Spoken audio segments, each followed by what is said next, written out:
Before the wars of gods, before Olympus crowned its rulers, there was a love story, Earth and sky, Gaia and Uranus. Their embrace gave birth to the first dynasty of divine beings, the Titans, the Cyclopes, and the hundred-handed ones. But where love created life, fear planted the seeds of rebellion. For even the sky himself trembled at the power of his children, and what followed was the first cosmic betrayal. Welcome, dear listener, to Whispered Empires, where we journey through the myths, mysteries, and hidden histories of the ancient world, softly told to carry you into a dream of the past. If you enjoy unraveling these timeless tales while you drift towards sleep, make sure to like this video and subscribe to our channel. By joining us, you'll never miss a chapter in the great story of the gods.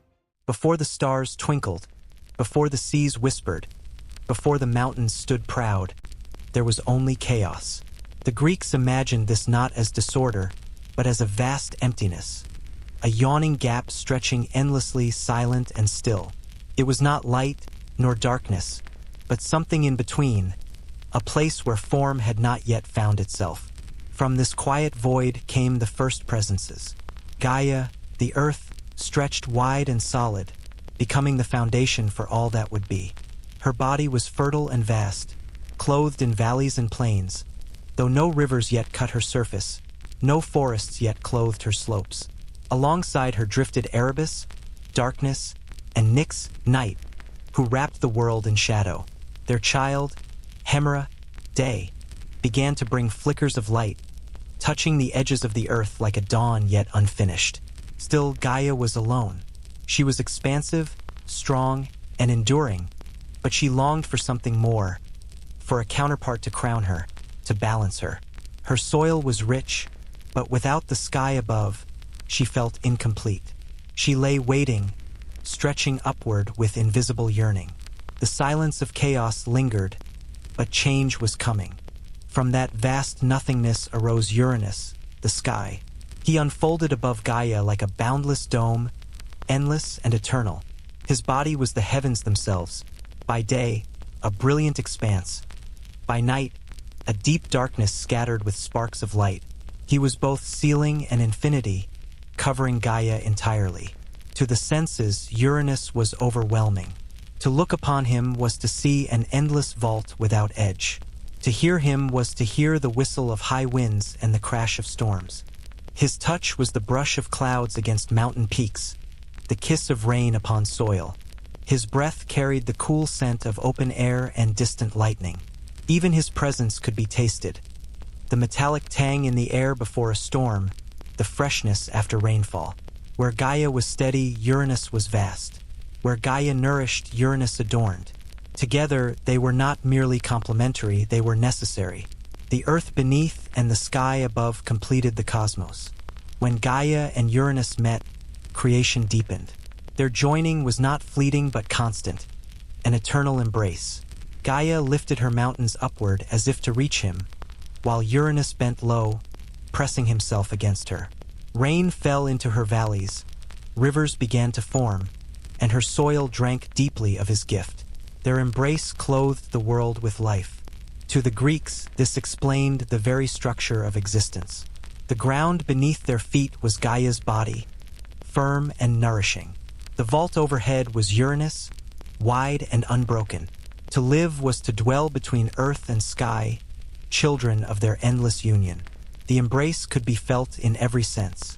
One could see it in the curve of the horizon, where earth meets sky. One could hear it in the rumble of thunder and the sigh of wind through trees. One could smell it in the scent of wet earth after rain. One could touch it in the firmness of soil beneath bare feet. One could even taste it in the sweetness of fresh water, born of the union of sky's rain and earth's streams. But their embrace was more than balance. It was fruitful. From their joining came the first children of the cosmos. The children of Gaia and Uranus were called the Titans, immense beings of staggering power, embodiments of the forces that would shape the world. Each birth shook the cosmos. Each child carried within them the essence of creation. There were 12 in number. Oceanus, who encircled the world with endless waters. Hyperion, brilliance of heavenly fire. Thea, radiant with light. Zeus, mind and celestial order. Cryus, strength and foundation. Iapetus, tied to mortality and human fate. Mnemosyne, memory and story. Themis, divine law and balance. Phoebe, shining with prophecy and moonlight. Tethys, mother of rivers and streams. Rhea, destined mother of gods. And Cronus, the youngest, clever, ambitious, and restless. To Gaia, every child was joy. She looked upon Oceanus' flowing might, Hyperion's blazing brilliance, Mnemosyne's quiet wisdom, and her heart swelled. She dreamed of a world where they would shape mountains, rivers, and stars. She imagined their voices filling the silence of chaos with song. But Uranus looked differently. To him, these children were not gifts but threats. Their size, their strength, their potential, all filled him with unease. And when stranger children came, the Cyclopes and the hundred-handed ones, his fear deepened. At first, it seemed the union of Gaia and Uranus had brought perfect harmony. Earth below, sky above, children rising between them. The world was full, alive, balanced. Yet even here, in the earliest days, imbalance stirred. Uranus lay pressed so tightly against Gaia that their children could not emerge freely. The Titans were trapped, pressed back into Gaia's body. Her womb, meant to give life, became heavy with children who could not roam. Gaia loved Uranus, but his constant closeness smothered her. What once felt like embrace now felt like confinement. To Gaia, the senses turned bitter. She could feel the weight of Uranus pressing her down. She could hear the muffled cries of her children within. She could taste her own sorrow sharp as ash. The scent of fresh rain soured into the scent of suffocation. And so, love and conflict became inseparable. Their embrace had birthed life, but it had also birthed pain. Gaia longed to set her children free. Uranus longed to keep them hidden. Between them, the seeds of rebellion were already taking root. Was Uranus truly protecting his throne by keeping his children buried? Or was it his very fear that ensured rebellion would come? The union of Gaia and Uranus was not quiet. From their endless embrace came life of staggering size and power.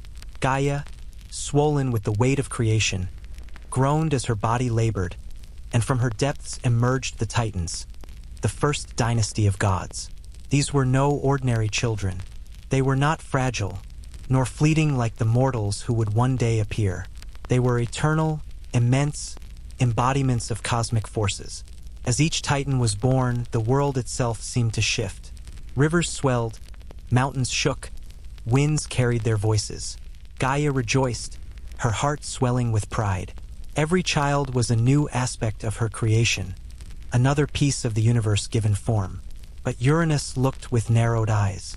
He saw not gifts but rivals. The first to emerge was Oceanus, the endless river. He was not a stream or a single sea, but the waters that encircled the entire world. His body glistened like liquid silver, his voice a deep and steady murmur like waves rolling endlessly upon the shore. To the senses, he was everywhere. To see him was to behold a horizon of water, flowing without end. To hear him was to listen to the eternal rush of waves. To smell him was to breathe salt and seaweed, the breath of the ocean itself. To taste him was to taste brine upon the tongue. To touch him was to feel cool water slipping through the fingers, never still. Oceanus represented the eternal boundary of the earth, the unbroken stream upon which the world floated.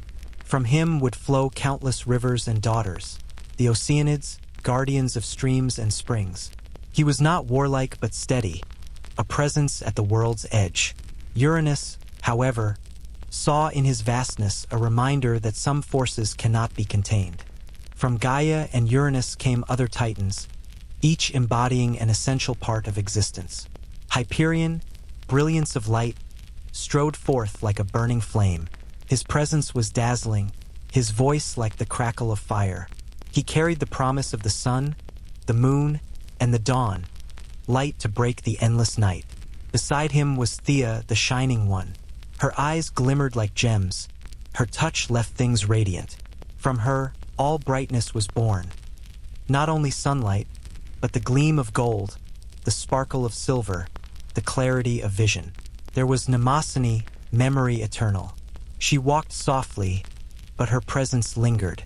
To see her was to recall what had been, to hear her was to remember old songs. She carried in her the power of story, of recollection, of continuity. Without her, time itself would dissolve into nothingness. And there was Themis, goddess of law and balance.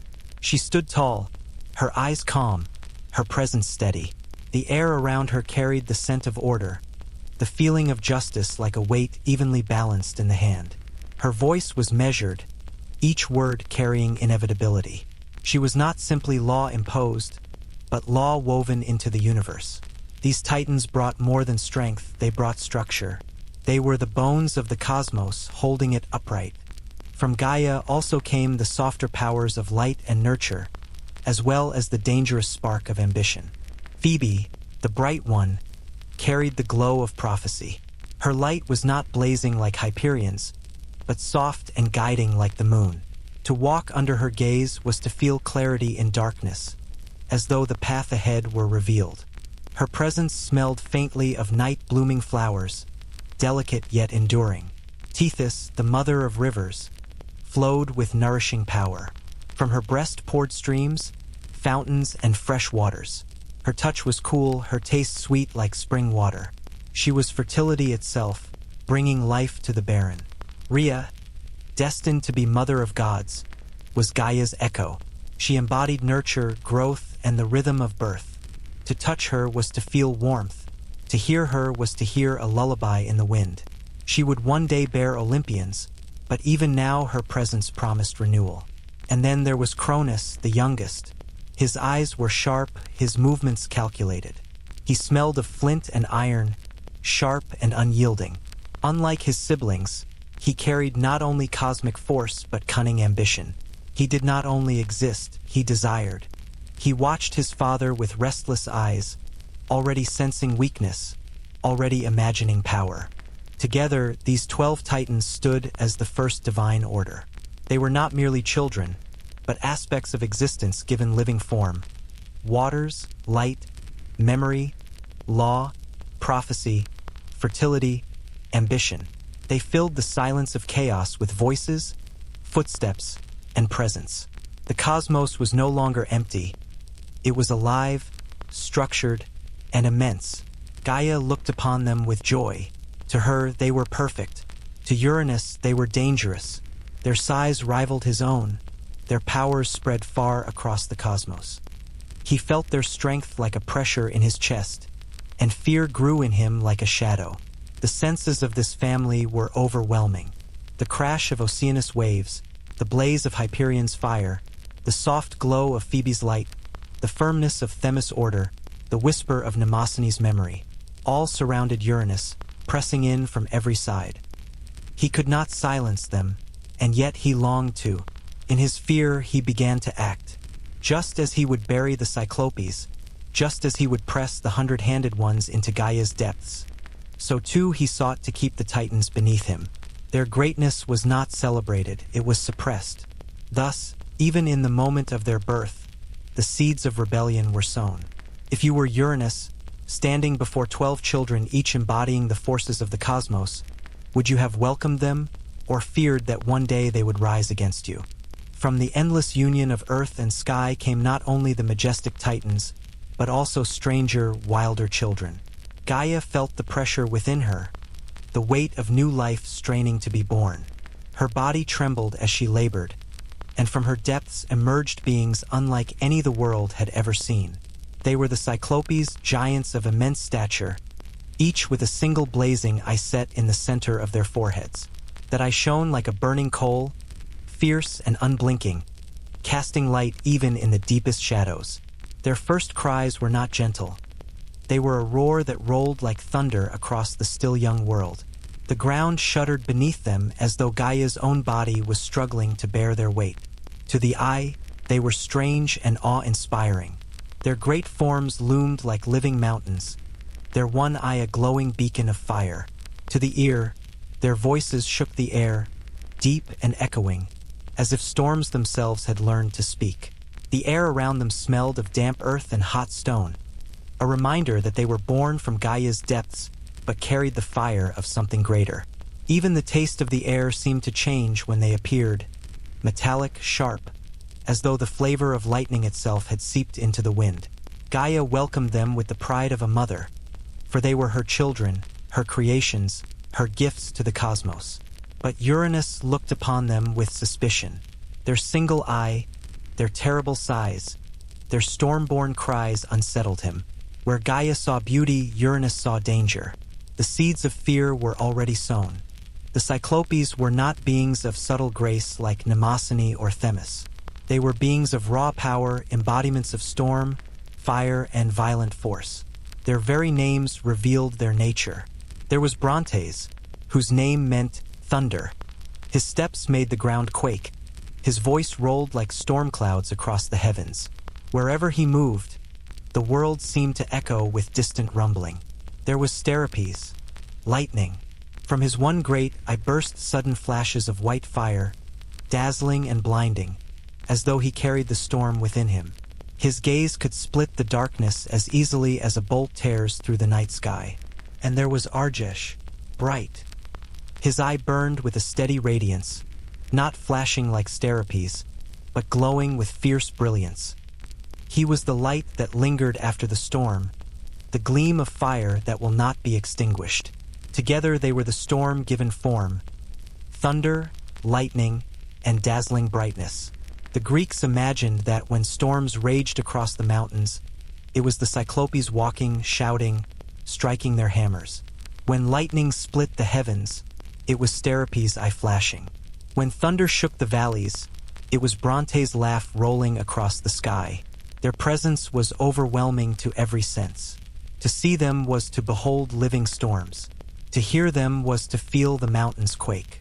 To smell them was to breathe in sulfur and smoke, the stench of volcanic fire. To touch the earth beneath them was to feel it trembling, as if alive with their restless power. To imagine their taste was to taste ash, iron, and the electric tang that clings to the tongue before rain. They were not gentle beings. They were wild, primal, dangerous, and Uranus feared them. Though wild, the Cyclopes were not mindless. They carried within them a gift, the art of the forge. They were the first smiths of the cosmos, able to shape fire and metal into weapons of unimaginable power. Deep within Gaia's hidden places, the Cyclopes built their forges. Their anvils were mountains, their hammers the size of boulders. When they struck, the sound rolled across the heavens as thunder. Sparks burst from their forges like stars flung into the night sky. Each strike was a storm, each creation a force of nature. The fire they worked with was no ordinary fire. It was the fire at the heart of the earth, the volcanic blaze that burned beneath mountains. When Etna roared, when flames spilled from the ground, the Greeks believed it was the Cyclopes at their work, hammering within Gaia's body. Their breath was smoke, their sweat molten rock, their labor the storms themselves.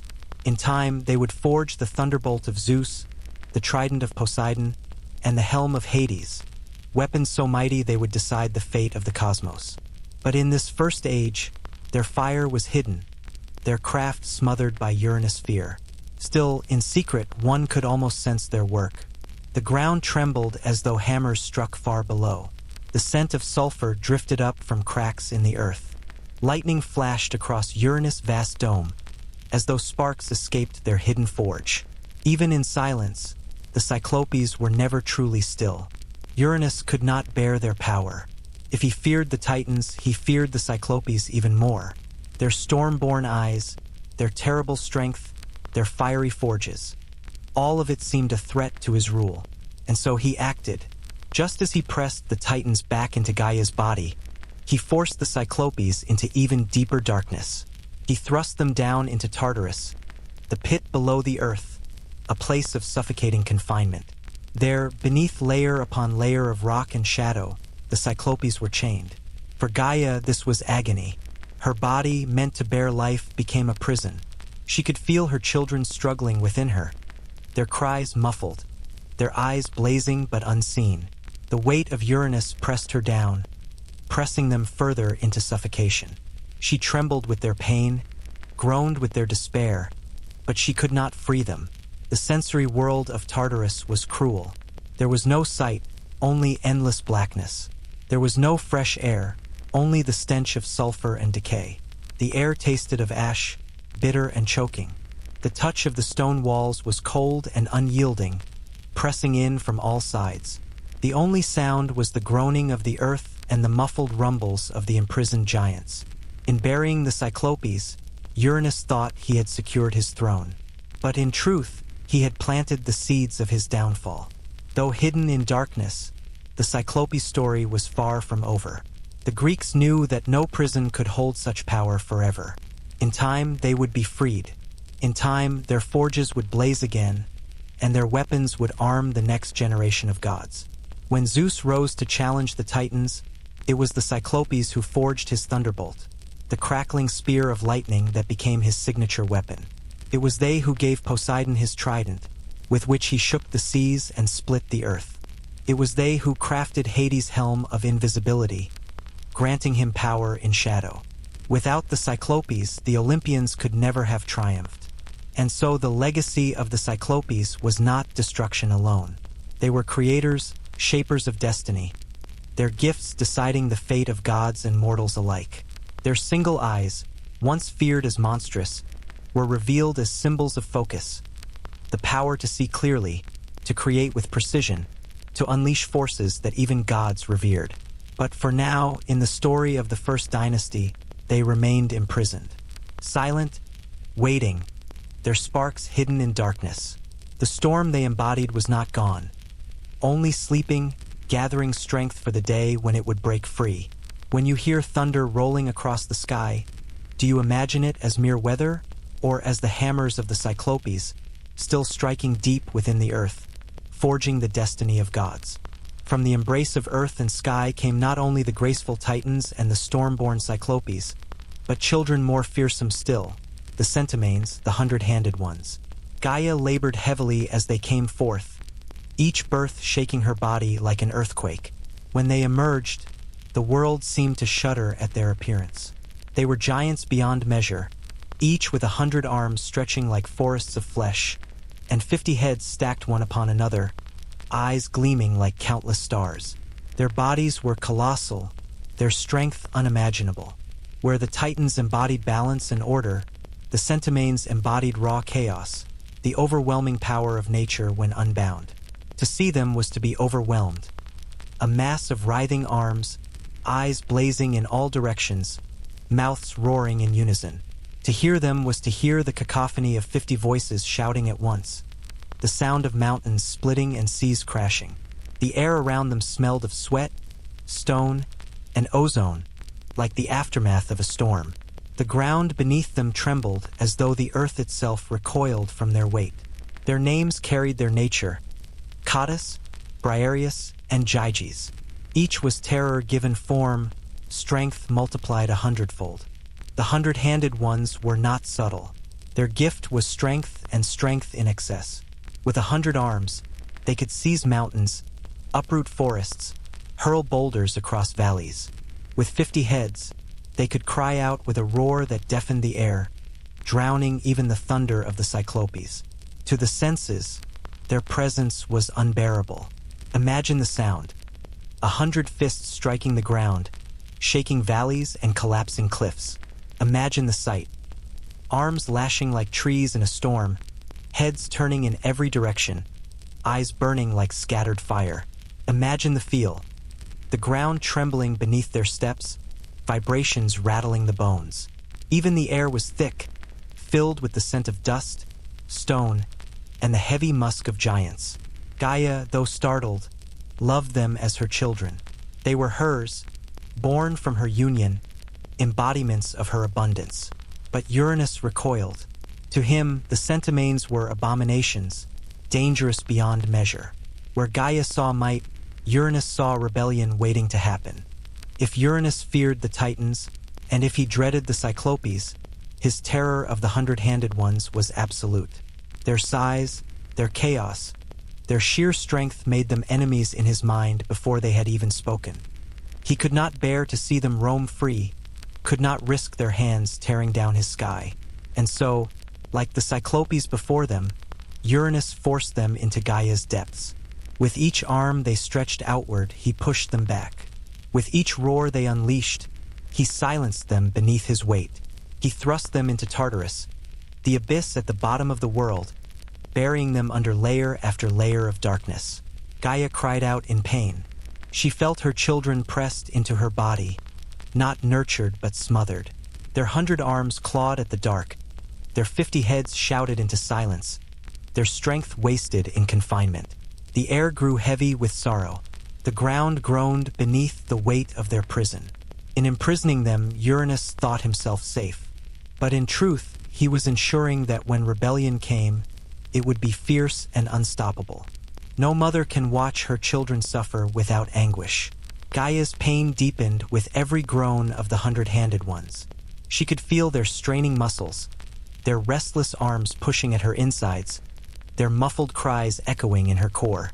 She trembled with their despair, and her once joyful embrace of Uranus grew bitter. The senses of her anguish were everywhere. The sound of her groans rumbled like distant earthquakes. The scent of sulfur and ash rose from her wounds. The taste of sorrow lingered like iron in the mouth. The touch of the ground became unsteady, trembling beneath every step. Even the sight of the horizon seemed heavy, as though the weight of the sky pressed too tightly on the earth.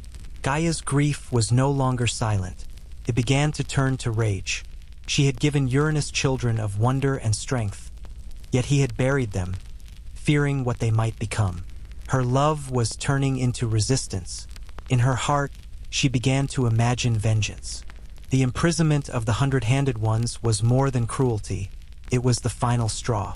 With the Titans smothered, the Cyclopes buried, and the Centimanes chained in Tartarus, Gaia had endured enough.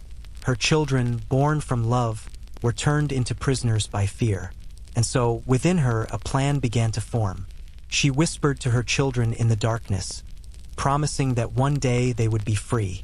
She began to think of weapons, of resistance, of striking back at Uranus. Among her children, one listened most closely, Cronus, the cunning youngest Titan.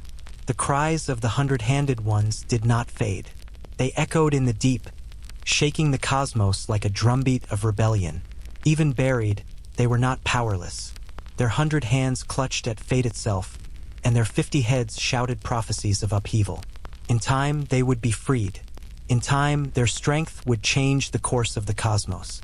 But for now, they remained symbols of injustice and resistance, reminders that no power, not even the sky itself, could suppress the Earth's children forever.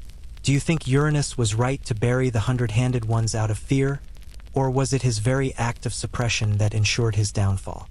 The embrace of Gaia and Uranus had begun in harmony, but it no longer felt like love. Uranus pressed himself against Gaia constantly, covering her so tightly that she could scarcely breathe. What once felt like warmth now felt like weight. What once felt like shelter now felt like prison.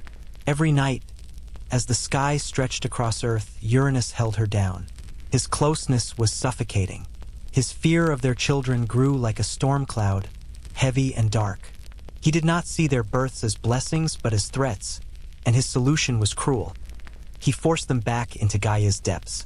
The senses of oppression filled the cosmos. The air was heavy, as if storms never lifted. The ground trembled under the weight of hidden life.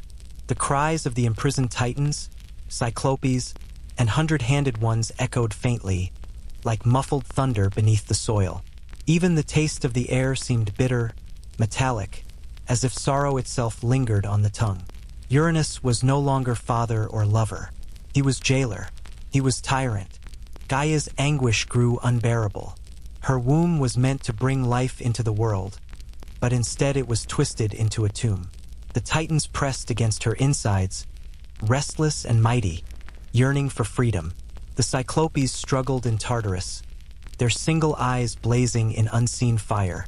The 100-handed ones roared, their cries shaking her very body.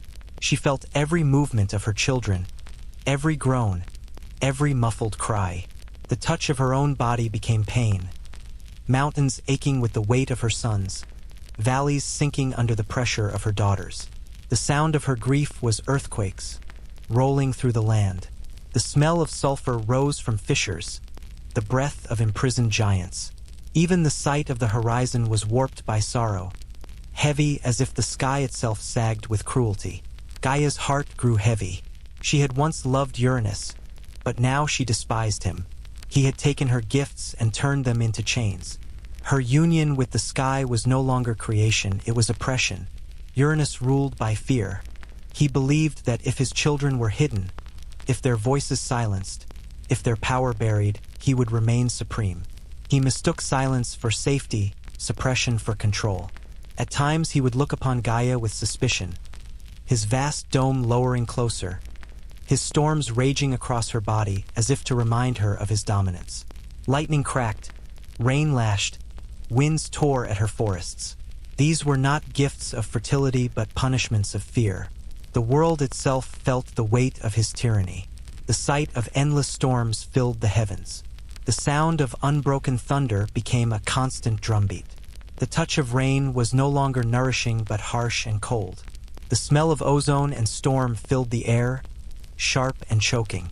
Even the taste of fresh water soured into bitterness under his rule. He was not a father who nurtured, nor a husband who cared. He was the sky turned cruel, clutching the earth not in love, but in domination. Gaia endured, but endurance turned to anger, and anger to resolve. She could no longer bear to feel her children trapped within her. She could no longer endure Uranus' crushing weight. Her sorrow hardened into determination. Uranus must be stopped. Her mind turned toward rebellion. She began to imagine a way to strike him, to wound him, to break his hold. She whispered to her children in the darkness, her voice like a rumbling beneath the earth. She told them of a plan, of a chance to free themselves, of a moment when Uranus could be overthrown. The Titans listened in silence. Some feared their father too deeply to act. Some looked away, unwilling to raise a hand against the sky itself. But one son, the youngest, listened more closely than the rest. His name was Cronus, and in him Gaia sensed not only strength but cunning.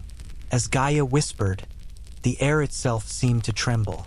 The sound of her plan was like a heartbeat under stone. The touch of the soil seemed sharper, as if flint was hidden beneath. The smell of the earth carried iron, cold and metallic, the scent of weapons yet unmade. Uranus, in his arrogance, did not notice the shifting ground beneath him. He believed himself secure, his children forever silenced. But Gaia's whispers had planted seeds of rebellion. Cronus' eyes gleamed with ambition. He heard his mother's pain and felt his own resentment. He alone stepped forward when Gaia asked who would strike at their father. He alone dared to accept the burden of rebellion. The cosmos grew tense. The Titans stirred in secret. The Cyclopes murmured in Tartarus. The hundred-handed ones growled in the abyss. The world itself seemed to hold its breath. Uranus continued his tyranny, pressing upon Gaia each night, forcing her children into deeper pain.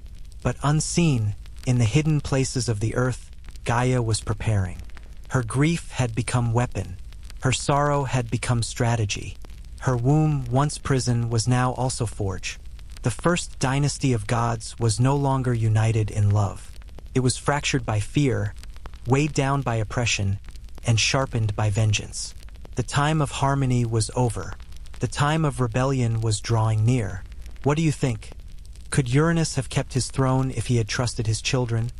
Or was his downfall inevitable the moment he chose fear over love? Gaia had endured much.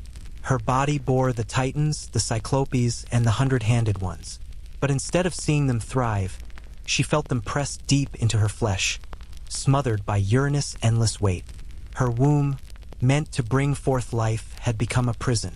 The groans of her children were constant, the rumble of mountains, the shifting of earth, the faint cries beneath her soil. Each day she suffered under the sky's suffocating embrace. Each night Uranus returned, pressing down upon her, ensuring that their children could never rise. His fear was his weapon, his closeness his cruelty. Gaia's patience, once wide as her valleys, was now worn thin. Her grief was unbearable, and grief transformed into rage. She vowed that Uranus would not continue his tyranny. If the sky would not relent, the earth herself would fight back. The senses of her fury filled the world. The air grew sharp with the metallic scent of flint. The ground trembled with her restless anger. The taste of the air turned bitter, like stone dust on the tongue. Even the horizon seemed darker, as though night lingered too long. Gaia was preparing something new, something terrible. In her secret places, Gaia began to craft a weapon. She reached into her own depths, into the stone and fire of her body, and drew forth flint sharp, unyielding, and cold. With her divine hands, she shaped it into a sickle, a curved blade made for cutting. The sickle was not just a tool. It was a symbol of harvest, of severing, of endings. Its edge glimmered with unnatural sharpness, cold light flickering along the curve like moonlight on ice. In it was the power not just to wound, but to overthrow. The forging was accompanied by sound and sensation. Sparks hissed as the flint struck against stone. The curve of the blade gleamed with a light that seemed to cut even through shadow. The air smelled of burning stone, acrid and harsh.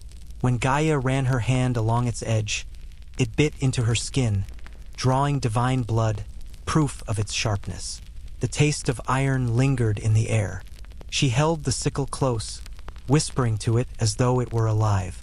It would be the key to her vengeance, the tool that would end Uranus' domination. But she could not wield it alone. She needed a hand bold enough to strike the sky. Gaia summoned her children, whispering into the darkness where they were trapped. Her voice was like the rumble of distant thunder, like the deep groan of shifting earth. One by one, the Titans listened. "My children," she said, "your father has wronged you.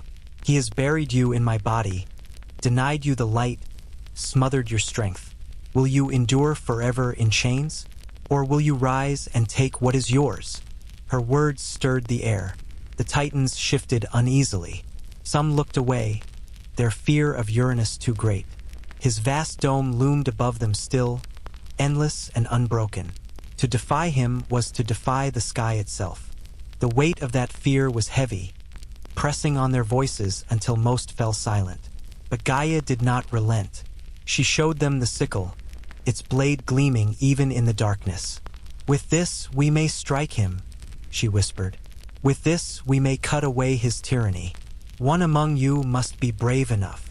The silence lingered. The smell of flint filled the air, sharp and metallic. The sight of the blade shimmered like lightning waiting to fall. The taste of fear was bitter on their tongues. Still, none stepped forward, until one voice broke the stillness. It was Cronus, the youngest of the Titans, who rose. His eyes glimmered with cunning, his expression sharp as the sickle itself. He was ambitious, restless, and unafraid to grasp power. "I will do it," Cronus said, his voice low but steady. "I will take the sickle. I will strike him down." Gaia looked upon her son and felt a mix of pride and sorrow. She knew this choice would bind him to violence, to blood, to rebellion. But she also knew that without his courage, there could be no freedom. Cronus reached for the sickle. When his hand closed around it, the air itself seemed to shift. The sound of the blade rang like a bell, echoing in the dark. The touch of its flint burned his palm, but he held fast. The scent of stone and blood rose from its edge. The taste of destiny was sharp in the air. The other Titans watched in silence, some with fear, some with awe. Cronus stood apart from them now. He was no longer just their brother. He was their weapon, their hope, their rebellion embodied. Gaia and Cronus whispered together in the shadows, plotting their moment. Uranus, in his arrogance, suspected nothing. Each night he descended upon Gaia, pressing her down, covering her with his vastness, ensuring his children could not escape. Each night was the same, but soon one night would be different. The plan was simple yet terrible. Gaia would lure Uranus close, as always, but this time Cronus would be waiting. Hidden in the shadows, he would wield the sickle. When the sky lowered himself upon the earth, Cronus would strike. The world itself seemed to anticipate the coming rebellion. The ground trembled faintly, as though aware of what was coming. The air tasted metallic, like the breath before lightning. The winds carried the smell of stone and blood. Even the stars above seemed to flicker, as if holding their breath.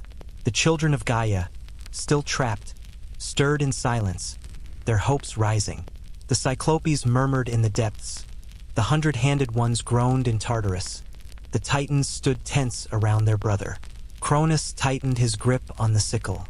The curve of the blade gleamed like a crescent moon, cold and merciless. He was ready. The trap was set. The sky would fall. If you were one of Gaia's children, would you have dared to take the sickle, or would fear of striking your own father have kept you silent? Among all the children of Gaia, only Cronus had stepped forward. Where his siblings trembled in silence, he dared to grasp the sickle. The youngest of the Titans, yet the boldest, Cronus carried within him a dangerous mixture of cunning and ambition. The sickle gleamed in his hand, cold and sharp. Its flint edge shimmered faintly even in the dark, as though it drank the light. Cronus ran his thumb along its curve and felt the sting as it cut into his skin.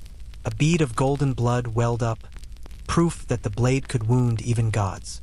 To Cronus, the pain was not deterrent. It was promise. He knew that the weapon would draw blood again, but this time from Uranus. He imagined his father's vast body torn, the sky's endless dominance severed at last. In his chest, ambition burned hotter than fear. The air around him seemed to hum. The sound of the sickle rang faintly, a whisper of metal and stone. The scent of flint and blood hung heavy. The taste of destiny lingered on his tongue, sharp and metallic. Cronus was no longer just a son. He was executioner in waiting. Gaia did not leave her chosen son unprepared. She whispered to him in secret, her voice low and rumbling like the deep groan of shifting earth. She guided his hands, teaching him how to wield the sickle. She reminded him of Uranus' cruelty, of his brothers and sisters buried within her body. "My son," she said, "this act will not only wound your father, it will free your kin. Strike without hesitation, for his strength is vast, and only cunning will win the moment." Cronus listened, his expression sharp, his mind alert. He absorbed her words like stone absorbs water. He did not flinch at her call for violence. His ambition and her pain aligned, weaving a bond between mother and son. The world itself seemed to join their whispers. The rustle of trees became murmurs of conspiracy. The rumble of distant thunder echoed their plan. The ground beneath Cronus' feet felt firmer, as though Gaia herself was steadying him. The scent of damp earth rose around him, cool and grounding, a reminder that the earth stood behind him. Cronus nodded. He was ready to act. The other Titans watched from the shadows. Some eyes shone with fear, others with envy, still others with quiet approval. They had not dared to grasp the sickle, but now they looked upon Cronus and wondered what would follow. Oceanus lingered at the edges, silent as the boundary of the seas he embodied. Hyperion's gaze flickered with the brilliance of fire, uncertain whether it should blaze or dim. Rhea, destined to be mother of gods, looked at her brother with sorrow, knowing that his path would change everything. Their senses were alive with tension. They could hear Cronus sharpening the sickle's edge against stone. They could smell the acrid tang of flint in the air. They could feel the ground trembling faintly beneath Gaia's restless body. Even the stars above, children of Uranus, seemed to flicker nervously. None of them spoke. Cronus stood apart now. They were witnesses, but he was the actor. The trap was set. Night after night, Uranus descended upon Gaia, pressing himself close, smothering her children. He never imagined that his embrace could become his downfall. This night was no different, or so he thought. As he lowered himself upon Gaia, Cronus waited in the shadows, the sickle hidden but ready. His breath was slow, steady. His hands gripped the weapon tightly, knuckles white with resolve. The world seemed to hold its breath. The sound of the night was hushed, no wind stirring, no leaves rustling. The scent of stone and blood filled the air, heavy and metallic. The touch of the sickle's handle dug into Cronus' palm, grounding him. The sight of Uranus, vast and endless, loomed above, unaware of the danger below. Cronus crouched low, the blade gleaming faintly in the dim light. Gaia's whispers echoed in his ears. Strike without hesitation. Cronus' heart pounded like a drum. His father was near, vast and unguarded. The weight of the sky pressed down upon the earth, smothering, unyielding. The cries of his imprisoned siblings echoed faintly in his memory. He tightened his grip on the sickle. Time seemed to stretch, every sense sharpened. The sound of Uranus' breath was like a rolling storm. The sight of his vast form filled the horizon. The smell of damp earth and storm clouds mingled in the air. The taste of fear and ambition was sharp on Cronus' tongue. The touch of the sickle's edge bit into his hand, urging him forward. Cronus raised the sickle. His eyes gleamed with determination. He was no longer simply the youngest son. He was rebellion incarnate. And in that stillness, in that moment before the strike, the cosmos teetered on the edge of transformation. The sky was about to fall, and nothing would ever be the same. Would you have hesitated with the sickle in your hand? Or would the weight of suffering have driven you to strike without mercy? The night came like countless others before it. Uranus descended upon Gaia, spreading himself across her, pressing his vastness down as he always did. The stars glittered on his body, his storms rumbled faintly, his breath rolled like the wind. To him it was routine, an embrace that bound earth and sky in eternal closeness. But this night was different. In the shadows waited Cronus, crouched low, his sickle gleaming faintly with a cold light. His siblings held their breath, watching, tense and silent. Gaia's heart pounded within her, torn between fear and resolve. The senses of suspense filled the world. The air was sharp with the smell of stone and iron. The night was unnaturally quiet, as though even the winds dared not betray the plot. The ground was cold and damp beneath Cronus' feet, the soil trembling with anticipation. His hands sweated against the handle of the sickle, the rough stone biting into his palms. On his tongue, the taste of blood and destiny mingled. Uranus lowered himself, unaware that the moment of betrayal had come. Cronus moved with sudden, brutal swiftness. He leapt from the shadows, sickle raised high. The blade caught what little light there was, flashing like a shard of moonlight. With a cry, Cronus swung, driving the flint edge into his father. The strike was terrible. The sickle tore into Uranus' flesh, slicing through the vastness of the sky. A scream echoed across the cosmos, a sound so immense it shook mountains, split rivers, and silenced the stars for a heartbeat. The cry was both storm and agony, thunder and despair. The senses of violence overwhelmed everything. The sight of divine blood, bright and burning, spilled across Gaia. The sound of Uranus' roar shook the heavens. The smell of iron and storm filled the air, sharp and acrid. The touch of the sickle's vibration rattled through Cronus' arms as it bit into his father. Even the taste of the air turned metallic, as though blood itself filled every breath. The sky had been wounded. The balance of the cosmos had been broken. Uranus reeled back, his vast body shuddering. The stars upon him flickered wildly. Storms broke loose across his dome. He tried to pull away, but Gaia held him close, forcing him to face the blade of his own son. Cronus struck again, relentless, the sickle flashing as it carved into divine flesh. With each blow, Uranus weakened. His dominance slipped away like sand through fingers. The children he had buried cried out within Gaia, their voices rising like echoes of rebellion. The earth shook, seas foamed, winds howled. To behold this was to witness the collapse of order. The sight of Uranus recoiling, his vastness retreating.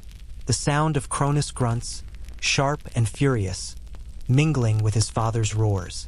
The feel of the ground shaking, trembling with freedom and violence. The smell of lightning and smoke, sulfur rising as if volcanoes themselves had joined the fight. The taste of destiny, bitter yet exhilarating, filled the mouths of all who watched. The sky, once eternal, was falling. As Uranus was struck down, his blood poured onto Gaia. Each drop was not wasted. From it sprang new and terrible beings. Where the blood fell upon the earth, it gave birth to the Uranese, the Furies, spirits of vengeance, their eyes burning with wrath, their voices forever shrieking for justice. From the same blood rose the giants, towering beings of raw power, destined to challenge the gods in future wars. From the drops that touched the trees sprang the Melii, the nymphs of the ash tree, destined to mother generations of warriors. And when Uranus' blood touched the sea, it foamed white. From that foam, in ages to come, would rise Aphrodite, goddess of beauty and desire, proof that even from violence, beauty could be born. The senses of creation and terror mingled in this moment. The sight of blood transforming into beings. The sound of newborn shrieks, cries that filled the night. The smell of iron mixed with salt and foam. The touch of trembling earth, birthing life with each spatter. The taste of salt water mingled with the sharpness of blood in the air. From Uranus' downfall came not silence, but more life, both monstrous and divine. When at last Uranus retreated, broken and bleeding, Cronus stood tall, sickle in hand. His chest heaved with exertion, but his eyes gleamed with triumph. He had done what none of his siblings dared. He had struck down their father, severed the sky's dominance, and seized power for himself.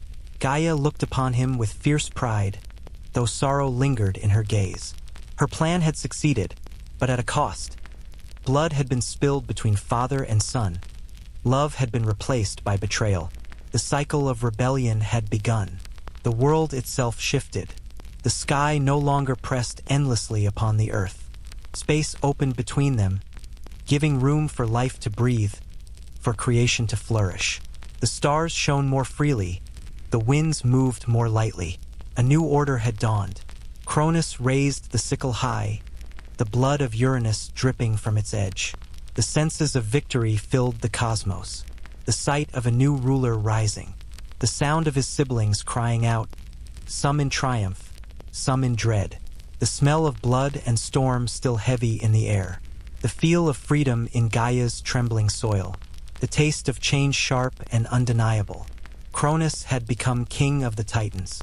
But as Uranus fell, his voice echoed in prophecy. As I was overthrown by my son, so too shall you, Cronus, be cast down by yours. The cycle was set. Rebellion would not end here. It had only begun. Do you think Cronus struck purely for his mother's sake? Or was it his own hunger for power that drove his hand? The night did not end with the blow. After Cronus' sickle carved the vault of heaven, the world stood trembling, listening to the slow, thunderous retreat of Uranus. In the silence that followed, blood fell, bright, hot, divine. It struck Gaia in heavy drops, spattering stone and root and riverbank. It hissed in the grass, sank into the dark soil, and steamed on bare rock like rain upon a forge. The senses of the moment overwhelmed all who watched. To see it was to witness stars liquefy and fall. To hear it was to hear the patter and splash of a storm whose cloud was the wounded sky itself. To smell it was iron and ozone, the breath of lightning after it breaks. To touch the ground was to feel it shudder as though it were breathing hard, each new birth a contraction. Even the taste of the air turned metallic, as if every breath carried a red edge. Gaia did not recoil. She felt the blood soak into her and knew what it would make. In her, nothing fell unused. In her, even the ruin of a god was seed. Where the blood struck bare soil, voices rose. First a thin keening, then a layered chorus sharpened into wrath. There the Erinyes came forth, the Furies, clad in dusk and vengeance, with serpents braided through their hair and eyes like coals that never cooled. Their feet were light as owls on branch, yet every step weighed upon the conscience. They did not laugh. They did not forget. Their names, Alecto, Magira, Tisiphone, were not titles but sentences. The everlasting memory of crimes that echo beyond the moment of their doing. To see them was to feel watched by your own deeds. To hear them was to hear a whisper just behind you, naming what you hoped the dark would keep. They bore no swords. Their weapons were remembrance and relentlessness. Where blood had fallen unjustly, they would stand unblinking. From other pools of blood rose the giants, taller than ramparts, shoulders like cliffs, hair uncombed by any wind. Their hands were made to uproot forests, to lever mountains, to hurl boulders as boys toss apples. The rumble in the earth beneath them was not footfall only, but the world learning the weight of new things. They did not come gentle and were not meant to. They were challenge given flesh, the muscle that would one day test the mettle of gods. Between fury and force came a quieter birth. Where blood soaked groves of ash, the melee emerged, the ash tree nymphs with eyes the color of rain-wet bark and hair like leafy shadows. They smelled of sap and storm. From their trees men would fashion spear shafts. From their whisper men would learn the patience of roots and the swiftness of branches in wind. They were midwives of warriors yet unborn, mothers of the stern and steadfast. Gaia gathered them all with her gaze. Avengers, strong ones, and gentle shadows of the forest. And the world felt more crowded, more dangerous, more awake. Not all the blood was taken by soil. Some ran in rivulets through reed and over pebble. Some found the beach and met the sea. There, under the moon's pale attention, salt and sky blood churned together. The waves frothed white, bright as milk, bright as a gull's wing, bright as a sail at dawn, and the foam would not settle.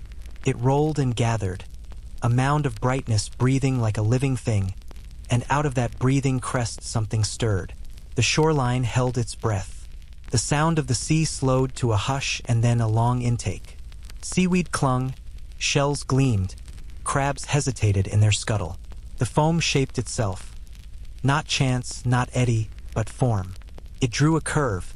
It smoothed a shoulder. It gathered light until beauty had a boundary. Where the gods looked, they saw the impossible. That out of violence could come gentleness, out of severing a joining, out of a cry a song. The foam heaped higher, as if guided by a sculptor whose hands were wind and tide. And then she stood. She rose from the sea with the ease of dawn rising from the edge of the world. Aphrodite, the irresistible, the soft strong gravity of desire made flesh. Water streamed from her in long bright cords. The spray beaded on her skin and turned to pearls as it slid. Around her ankles the waves curled like tamed animals. Beneath her feet the very foam seemed to forget it was momentary and wished to become marble. To see her was not only to see a body, but to be reminded of first looks, first touch, the ache that lives where love and longing meet. She smelled not of blood, but of salt and blossom, as if the sea itself had flowered. The wind, which had been a conspirator in rebellion, turned suddenly into a harpist, drawing notes from every wet strand of her hair. Even the light seemed to reorganize around her, as if it had found its purpose. She took a step, and the sand did not dare cling. She lifted her hand, and gulls drew perfect arcs. Wherever she turned her gaze, hunger softened into admiration, and admiration ripened toward tenderness. No spear rose in her presence. Even the giants, if they had seen her, might have paused, as men pause before a cliff at sunset, knowing they cannot climb it and yet are made more by the trying. From the foam that birthed her came attendants, hours that open the day, graces that teach the hand its gentler movements. They clothed nothing and concealed less. Their gift was not cloth but context, the choreography by which beauty learns to be received. Shells gleamed, doves circled, and far off a city not yet founded dreamed of her as its patron. Aphrodite did not erase the wound that made her. She answered it. Where the sky had been cut, she made joining. Where fear had ruled, she taught attraction, power of a different sort, binding not by chains but by longing.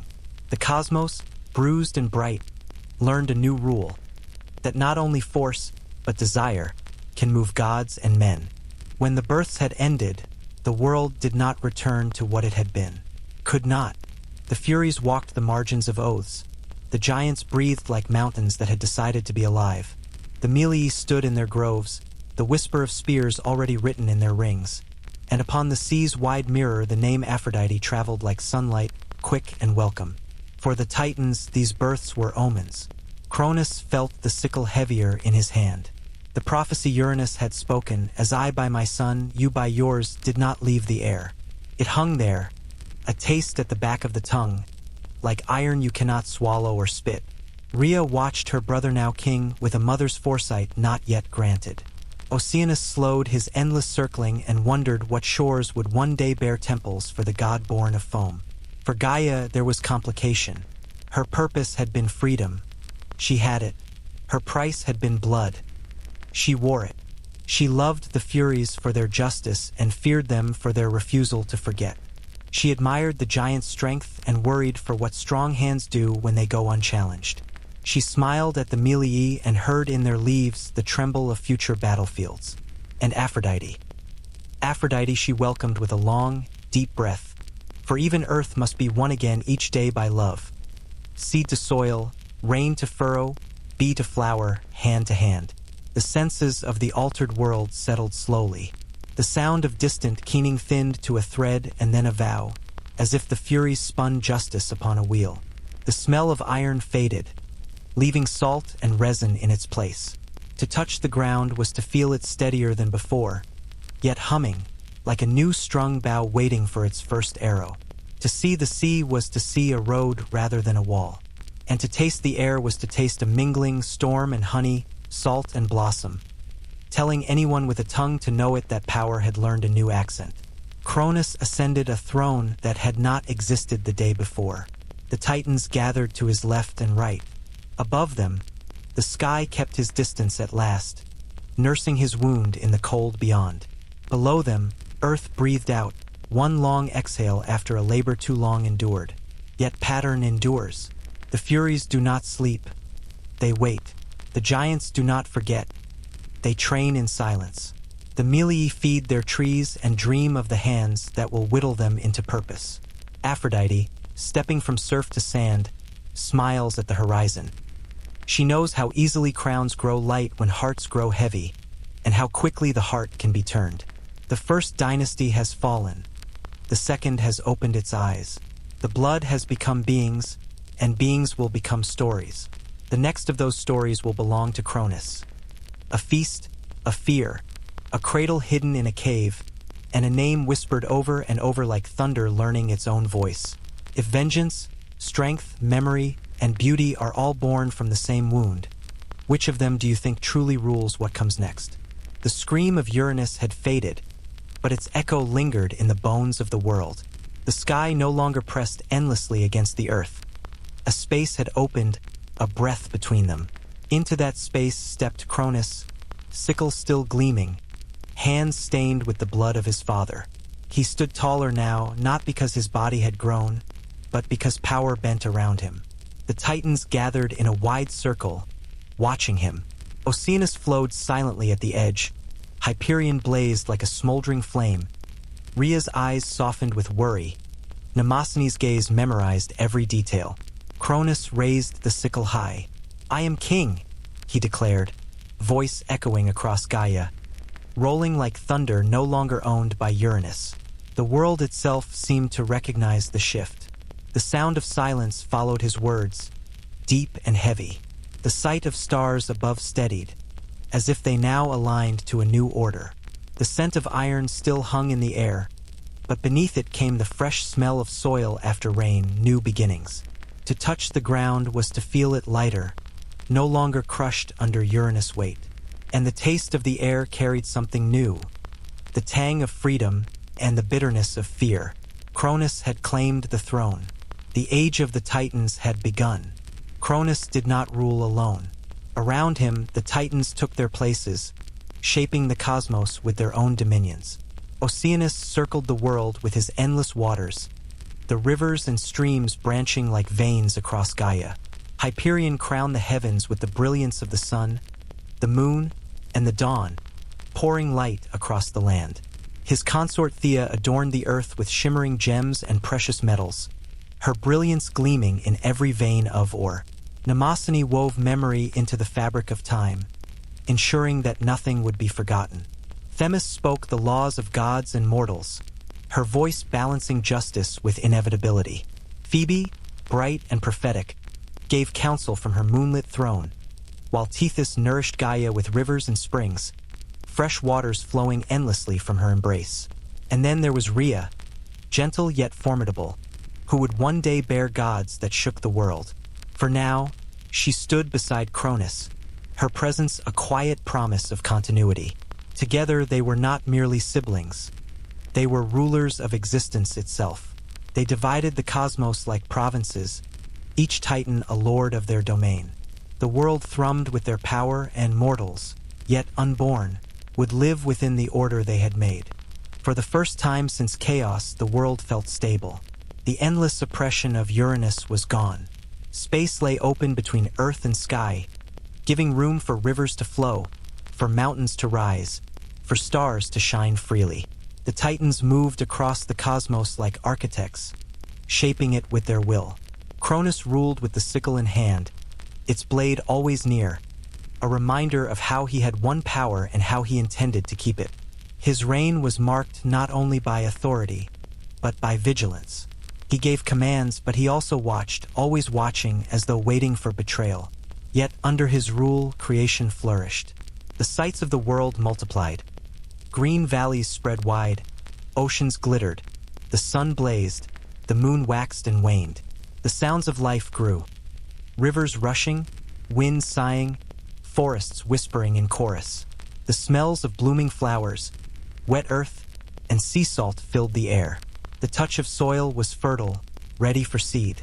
The taste of fruits ripened on the vine, sweet and abundant. It was an age of plenty, but also of shadows. Beneath the order was tension. The memory of Uranus' scream haunted Cronus, and with it the prophecy. As I was overthrown by my son, so too shall you be cast down by yours. Cronus carried more than a crown, he carried a curse. The prophecy of Uranus clung to him like a shadow he could not shake. Each time he looked upon his siblings, he saw in their eyes the reflection of his own betrayal. Each time he imagined the future, he saw a hand, his son's hand, grasping the sickle as he once had. His fear sharpened his rule. He grew suspicious, wary, always listening for whispers of defiance. He looked upon Rhea, who would one day bear his children, and felt both love and dread. For in her womb lay not only heirs but possible executioners. The senses of paranoia were everywhere. The sound of laughter seemed edged with threat. The sight of shadows stretched too long. The smell of iron never left his nose, no matter how far the sickle lay. The touch of the blade's handle haunted his palm even when empty. The taste of victory soured with bitterness, as though every triumph was poisoned. Cronus ruled as king, but he did not rule in peace. He had won his crown by betrayal, and he knew that betrayal would one day return for him. The Titan order brought balance to the world. Earth and sky, once crushed together, now breathed apart. Rivers ran, winds blew, stars wheeled across the heavens in order. The children of Gaia flourished. The cosmos, for a time, felt whole, but harmony and doom walked together. The Titans, though mighty, carried within them the seeds of the same cycle that had toppled Uranus. They were rulers, yes, but they were also children of rebellion, heirs to a pattern of overthrow. Gaia looked upon her brood with mixed emotions. She had freed them, yet she saw clearly what lay ahead. Her youngest, now king, was already trembling with the fear of prophecy. She knew the cycle would not end with Cronus. The senses of the age reflected this tension. The sight of a world in bloom was marred by shadows on the horizon. The sound of flowing rivers was undercut by distant whispers of rebellion. The smell of fertile earth was mixed with the faint tang of iron. The touch of prosperity was soft, but the sickle's edge was never far. The taste of abundance was sweet, yet laced with bitterness.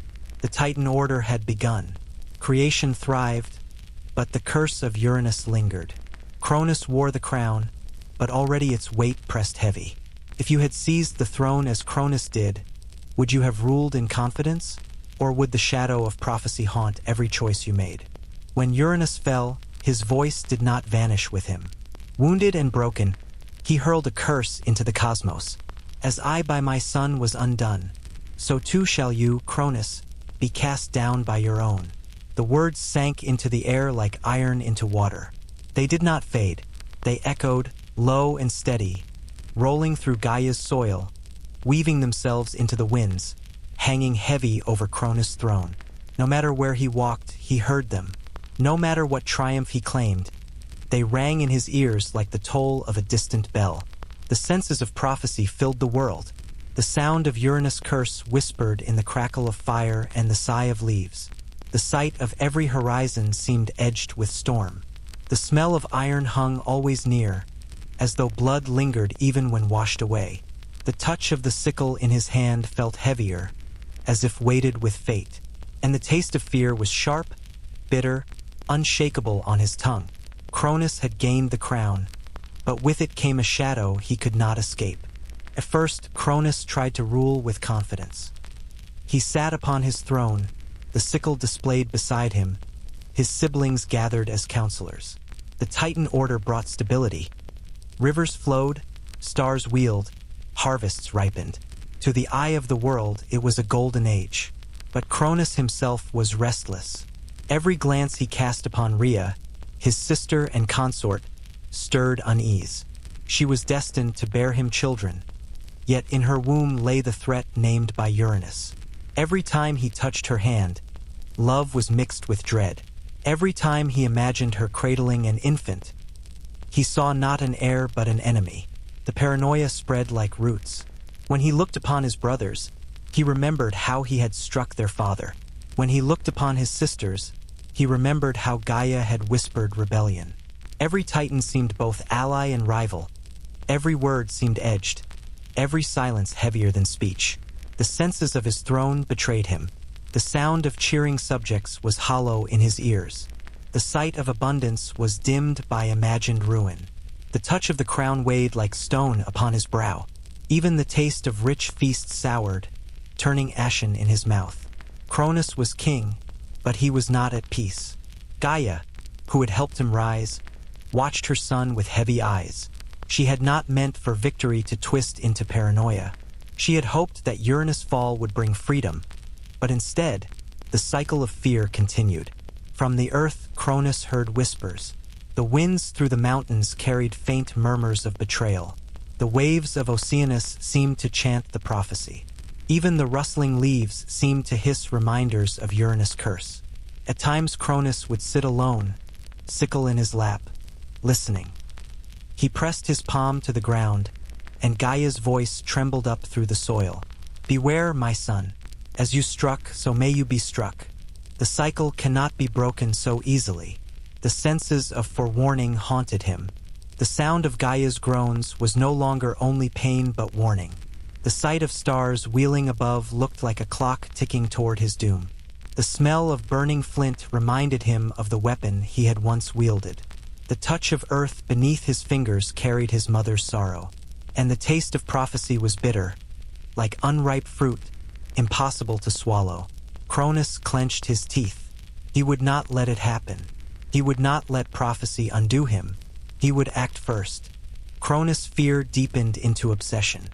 He began to see danger in every infant cry, even before his own children were born.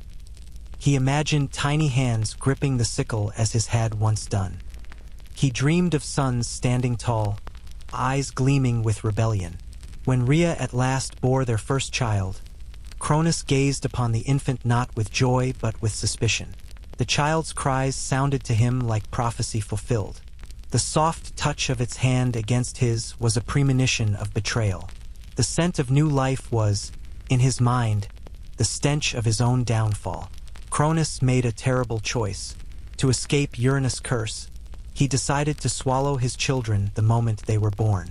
One by one, as Rhea labored, he took the newborns and consumed them whole, imprisoning them within his body as Uranus had once imprisoned him and his siblings within Gaia. The senses of horror filled the world. The sound of infants crying was cut short, muffled in his throat. The sight of Rhea's grief darkened the halls of their palace. The smell of birth and blood mixed with fear. The touch of each child's weight vanished too soon, stolen from their mother's arms. The taste of flesh, salt and divine, lingered bitter on Cronus' tongue. Cronus thought himself safe, but in truth, he had bound the prophecy tighter around him. The Titan King had overthrown his father, but he had not escaped the curse. By swallowing his children, he mirrored Uranus' crime, turning womb into prison once more. The cycle of suppression continued, each generation burying the next. The Titans looked upon their brother with unease. They remembered the joy of their own births, the horror of their imprisonment. Now they saw Cronus repeat Uranus' sins, and fear began to replace loyalty. Rhea wept in silence, her arms empty, her heart hollow. Yet within her sorrow, a seed of defiance grew. She loved her children too deeply to surrender them all. And though Cronus thought himself clever, she would one day outwit him. The senses of fate pressed upon the world. The sound of whispers spread through the Titan halls. The sight of Cronus with sickle and crown grew darker, more tyrannical. The smell of fear hung in the air, sour and sharp. The touch of time itself felt heavy, pulling all toward destiny. The taste of inevitability filled every breath. The prophecy had not been broken. It had only deepened. Cronus sat upon his throne, king of the Titans, yet already the seeds of his downfall had been sown. By his own hand, his own fear, his own children waiting in the darkness of his belly. Do you think Cronus could ever have escaped his father's curse?